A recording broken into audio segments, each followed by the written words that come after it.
delighted that we have with us today Honourable Ali Hassan Joho, Cabinet Secretary from the Cabinet Secretary, Ministry of Mining, Blue Economy and Maritime Affairs of the Republic of Kenya. Thank you very much. Good morning. Kenya is delighted to be represented in this African-focused mining event hosted here in Perth, the global capital mining. And I've come to learn that with my interactions with a lot of the critical players. While we agree that the global demand for minerals and metals will grow exponentially in the coming years and the decades to meet the needs of the modern world to enable energy transition, and there's a need for concerted efforts to ensure that the benefits will accrue from the increased demand and reflected on communities where mining takes place. As regulators and governments, we are therefore called upon to ensure that host communities get an equitable distribution of benefits from their resources produced to high sustainability standards, whereas miners and investors are increasingly looking for good-grade mines through exploration.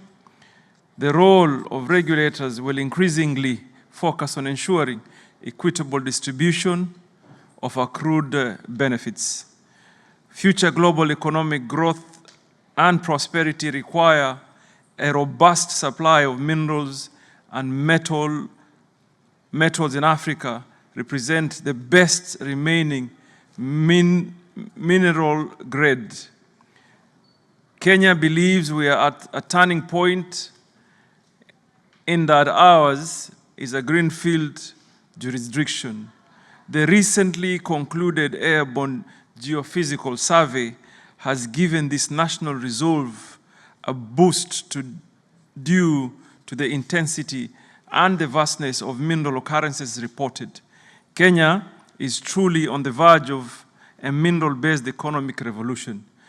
We are here to extend an open invitation to all investors to join us in this exciting journey of mineral discovery, development, and socio-economic uplifts.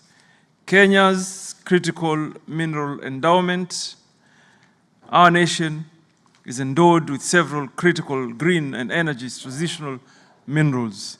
This includes coltan, copper, graphite, rare earth, niobium, manganese, chromium, nickel, and others. Kenya has also taken steps to declare 14 minerals as strategic and critical for the nation's social economic growth. Through targeted exploitation of these resources, this declaration is in line with the Mining Act, consistent with our national aspirations and safeguarding resources of our current and future generations, while being conscious of the need to be aligned with the emerging trends. These resources are strewn across various counties within Kenya and are found in various geological formations.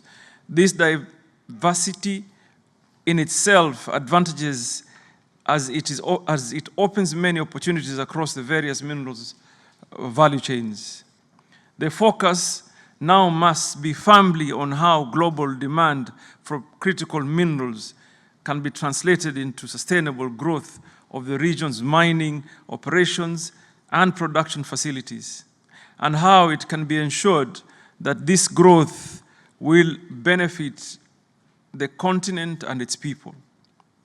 To this end, Kenya is currently undertaking a detailed exploration initiatives aimed at identifying and mapping the resources and clearly defining their characteristics beyond just anomalies. To further strengthen our country's benefits and retain as much value locally, the Kenyan government is spearheading a campaign for an increased in-country mineral beneficiation and value addition by upgrading other complementing inputs such as energy and other critical infrastructure such as roads and ports.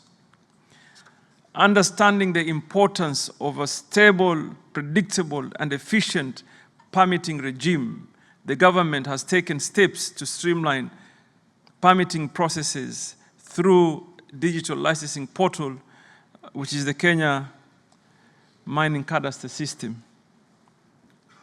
Further, the government of Kenya is encouraging and promoting technological advancement in mineral extractions and enforcing environmental regulations on mining and processing activities through the adoption of the environmental social governance principles. We are also investing in processes of refining capabilities through legislation and policy interventions. This might involve creating partnerships or joint ventures with companies that have expertise in mineral processing.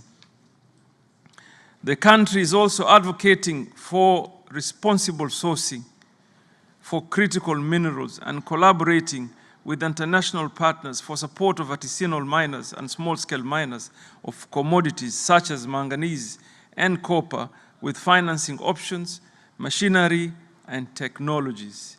To leverage on technological prowess of friendly nations, Kenya is establishing partnership with resource-rich countries invested in technology development. This is aimed at reducing timelines and enhancing our testing capabilities within the shortest time possible.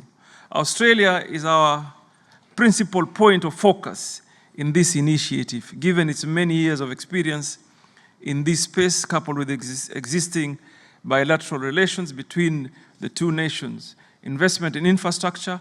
Kenya is investing in necessary infrastructure such as transportation, power supply, storage, and to ensure efficient supply chain management and delivery of your green minerals. Kenya and the East Africa region is a net importer of minerals and mineral-based final products. In the past, this has been attributed to inadequate supporting inputs such as energy levels, poor infrastructure, and weak legal regulatory frameworks. As intimated earlier in my remarks, these challenges have now been surmounted, and there exists potential for import substitution for both local and regional markets. This calls for an increased investment on mineral-based processing and beneficiation processes. This is best undertaken by companies and investors with competencies and financial muscle. Our government therefore encourages resource companies to explore these streams based on their capacities and competencies, and to count on Kenya's government for its relentless support. I close, ladies and gentlemen. I wish to invite all of you to have a closer look at the country's vast potential and engage African governments in your pursuit for projects and to invest in. Kenya has and will continue to support investors and facilitate their entry into the country. As we celebrate the God-given resources, it is our deepest desire that the same will be used to leapfrog the continent's development agenda and fulfill the desires of our forefathers of our prosperous Africa. I thank you, ladies and gentlemen.